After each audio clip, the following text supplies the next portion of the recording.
So I've had 2 episodes of the psychology and the money. So let's now talk about just some of the annoying stuff when it comes to game collect. This is storage, some of the scams, some of the obsessions you can have over condition. The side of collecting that nobody's shown on Instagram, on YouTube. Well, for the most part. Welcome back to our real cost of game collecting series. We're on episode 3 now. Episode 1 and 2 were around some more abstract concepts, which if you want to go check those out, go have a little look on the channel. But after you've watched this one, at least finish this one. This episode though is around the concrete practical problems that you will face when collecting games and some of the ways that you can address that and get around it. These are the things that will make you question how far you can actually go in collecting and the little annoyances that you might come across on your collecting journey. The ones that we've all came across, the ones that we've all suffered that do this hobby and love it so much.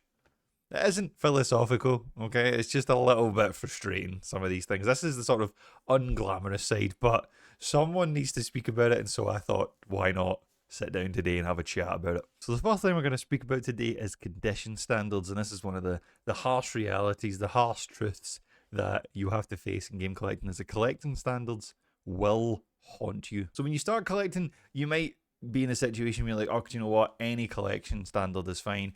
Any way in which this game looks, I'm more than happy with. But as you start to do this more and more, you might start becoming someone who, they won't buy a game if the insert isn't in really, really good condition. I'm definitely someone who's like that. If there isn't a manual, some people even go as far as like sealed only, which is a whole thing that I don't even want to touch, because I think if I go down that rabbit hole, I would be there forever and I would just lose my mind. But some people do care to that level of they want something that is as minty as they can possibly get, and if it's not hitting that standard, they just won't touch it. And you know, this can become an expensive cycle. Like, you could buy like a loose game for like 10 or 20 quid, and then maybe you want it complete in box, so you then pay 30, 40 quid for it. You might then see a game that's maybe in better condition that is still complete in box. It costs you even more money, and then all of a sudden you spend 70, 80, 100 pounds on essentially the same game 3 times. We've all done it, right? I mean, I have an example of this where I already owned Pokemon FireRed. This isn't actually the cartridge that I owned, but we'll get to that in a second. So I already owned this from childhood. That game came out, 2004, if my memory serves right.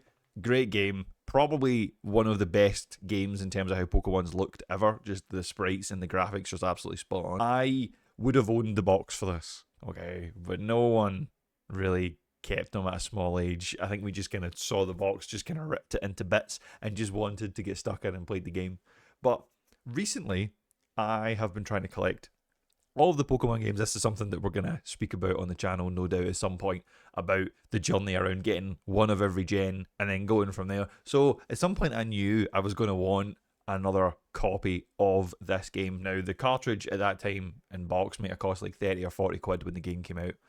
But recently I'd spent 140 on a complete boxed copy, which you can see on the camera here. The box is in absolutely excellent condition, but in effect I have paid for the same game twice now. I will sell the cartridge because the cartridge here is the one that came with it, and I think mine is in a little bit better condition. So I've still made an outlay twice, even if I get some of that money back. And it's something that we probably have to be aware of, is that, you know, you could end up buying the same game 2, 3, 4 times and spend a fortune on something that doesn't need to be that expensive. Now, obviously, Pokemon's a whole other market, and it is quite expensive in the first place. But you get what I'm saying. There are ways that you can approach this, though, to try and mitigate having to do this. And I call this the collector's triangle, of which there are 3 parts that if you keep this in mind when you're going out to buy games, you will save yourself a few quid. In the triangle, we have complete collection, perfect condition, and reasonable budget. Now, in my opinion, you cannot get all 3. But you can pick 2 of them. And I think if you stick to 2 of them and you understand that from the get-go, that you will probably save yourself a bit of time, a bit of effort, and a bit of money in the long run. I would actually love to know down in the comments below which one out of those 3 in our collector's triangle, complete collection, perfect condition, reasonable budget, which one of those 3 would you drop? Which of the 2 would you go for? Let me know down in the comments below. Certainly, approaching it like this, if you know that if you want to have a complete collection and you want everything to be in perfect condition, you're going to have to spend a fortune. But if you want perfect condition and a reasonable budget, you're not going to be able to collect them all. As long as you have that in your mind of not trying to meet all 3 of those goals, you probably save yourself a little bit of stress and a little bit of hassle in the long run, as much as we all love collecting full collections, because I mean, who doesn't, right? Who wouldn't love to go out and buy every single PS2 game that came out in Europe? I think that would be a lot of fun. And yes, there's like debates around like reproduction boxes and stuff that could in effect save you a few quid. Like I do actually have an example of a reproduction box. So one of my colleagues actually was in Japan earlier on this year, and I'd asked her, if you get the chance, would you be able to get a actual physical copy of Pocket Monsters, which she was able to do, and I actually do own, and a really, really good condition, like Game Boy version of the OG Pocket Monsters. But when she was in the store, she wasn't able to see any that are boxed, which isn't a massive surprise because the game is pretty old these days. So I was able to go on, I think Etsy, I was able to get a reproduction box as if it was like Pokemon Green almost, which I guess that's how people refer to it. I know, looking at the shelf, that is not a real box. But for me, it sits quite nicely on the shelf with all the different Pokemon games on there, and I think it looks good enough that I am happy with it. Of course, some people at home necessarily might not be, but I think if you're going to look at that collector's triangle, at least that means I'm taking away the ones that are in perfect condition because I don't have an actual Japanese box for it. That was me at least making a conscious decision to try and save myself a few quid, save a bit of stress, but I'll eventually be able to have one of each gen of Gen 1, even if all the boxes aren't legitimate. So I think some actionable advice from this today is define whatever that minimal acceptable condition is. Right now, if you have never collected any games before, or if you've collected some and you're using this as sort of like a tips and tricks video, like have that in mind of what you want, write it down. Like if you're happy with just loose cartridges, if you're going for Game Boy games or like Nintendo 64 or whatever, that's okay. If you want to go mint only, that's okay too. Don't then buy below the standards that you have set. Save yourself a bit of time, save yourself a bit of money. Don't do that. That one-time cost is so much better for your wallet than the repeated purchases over and over again. Make peace with your choice, then stick to it. You will find that being able to meet that triangle as best you can will be a lot easier. So the second thing we're going to speak about today, the second truth, is storage can start to become a real problem. Your collection, it can grow faster than you expect. You can start with one shelf, 2, 3, 4. Suddenly you've filled a bookcase, and you're in the situation I'm in where I don't have an awful lot of space behind me, and I don't really have anywhere else to put stuff. I have some other shelves in this room, but they are like just a stopgap, just to kind of try and fill a little bit of space. But then if I go any further, I am stuck. So I kind of deliberately slowed down a little bit. That's the advice that I've kind of gave myself, is to slow down, try and only find things that I would play, that I would enjoy, and that way I won't eventually hit capacity, because I do live in a slightly smaller flat. I don't really have anywhere else to put stuff. Hopefully someday that will change and we have a bit more space that I can expand out and really have like a proper like mental game collection, which that is something that we will definitely film on the channel, because some things might change for me next summer that mean I'm able to do that. So, you know, if you want to see more of that in the future, hit the subscribe button and you will definitely see videos like that. I know that certainly Saunders has got a renovation of his office that he's going to be doing into 2026. That is going to be a lot of fun. Really looking forward to being involved in that and seeing what he does. So keep an eye out on the channel. You know, if you are looking for something, you know, the Billy bookcases from IKEA aren't too expensive. They're like 50, 60 quid. The one that catches you out though is shelves for them. The shelves are about a tenner each. So, you know, that might cost a few quid if you are taking one of the sort of big ones, the 2 meter ones, and like trying to section that up. Those will catch you off and be more expensive than you think. You may want storage protectors for your boxes. I know that certainly for the Game Boy ones, I'll always put them in a box protector, just because that cardboard is getting on a bit. It's a bit fragile. You don't want to ruin it. Some people even do like climate control things for their room. You know, if you live in a high humidity environment or you've got lots of sunshine, you don't want, you know, sunlight coming in and ruining the boxes. You don't want humidity causing like mold growth on your boxes. You may want to even get display cases for your items. You can imagine how doing all of these things and wanting to kind of cram that all into one room, if you don't have the space, is going to be a bit of an issue. You know, physical space is finite, and if you have got a family, you've got a partner, they might not necessarily want you to fill your entire house or flat with all your stuff. So it's something to bear in mind as a hurdle that you might have to overcome, especially if you then have to go and move house and you got all this expensive stuff and you have to figure out, how on earth am I going to be able to transport all this stuff without breaking any of it, without things ripping. I look forward to that day myself, and by look forward I mean dread it with every fibre of my being. So a bit of advice that we can action here is like budget for storage from day one.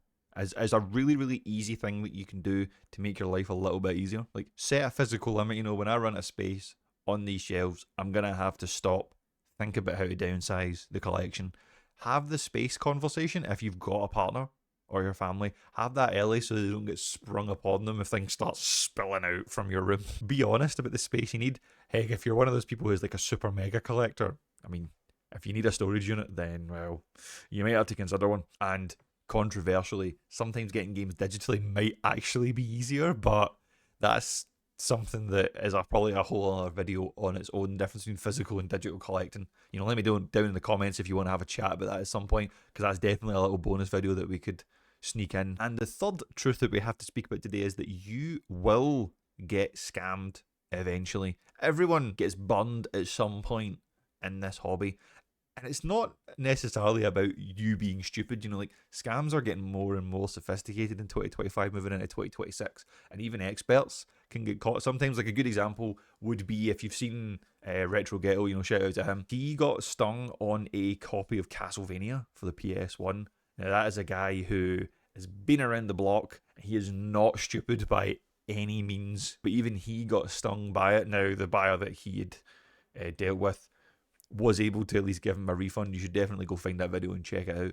But if guys like him can get caught out, anyone can get caught out. And there's loads of fakes out there. Pokemon's actually one where people try and punt on eBay and on Vinted fake cartridges all the time. And there's loads of things that you can, loads of resources that you can use out there to try and find which ones could be fake. Obviously, there's certain ones where if they're even got like an American label on them, that's usually a giveaway in the UK that something's not right. Not always, but it's a good tell. Repo carts, whilst they aren't desirable, they aren't a bad thing if they're sold honestly. But if someone tries to sell them as an authentic one where like the colour on the labels are off or the cartridge is the wrong colour, then that is a serious problem that isn't cool at all. And even ones where some people will sell resealed games as sealed. Normally those seals, you can tell them from a mile off that has been resealed, because all these hurdles that you have to deal with around like heat shrink, inconsistencies, the pricing not being right, does the seal even look like the same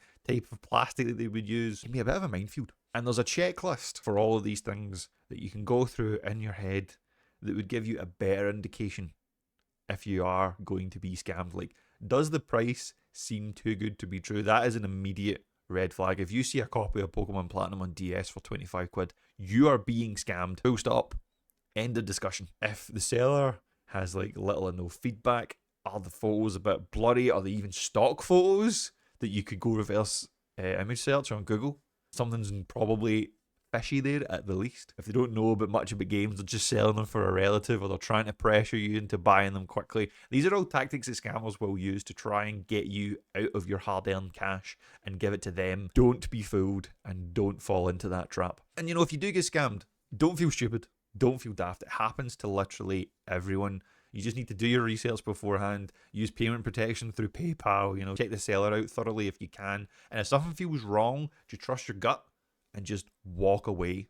Just get out of that deal and save your cash for something that's legitimate. So these issues that we spoke about today, these aren't like existential problems. I'm not trying to give you this like super philosophical debates. They're just little things that are a little bit annoying about the hobby, but they are real, and you will face all of them at least once in your collecting journey, regardless of what it is that you are working towards and collecting towards. You'll have condition regrets, you'll have storage chaos, getting scammed. Like, this is a side of collecting that not a lot of people post about, and it's all things that you need to be aware of and speak about to make your life a little bit easier. If you decide your standards early, you avoid an upgrade cycle. If you plan your storage, you avoid chaos. If you learn about scams, you will avoid losses.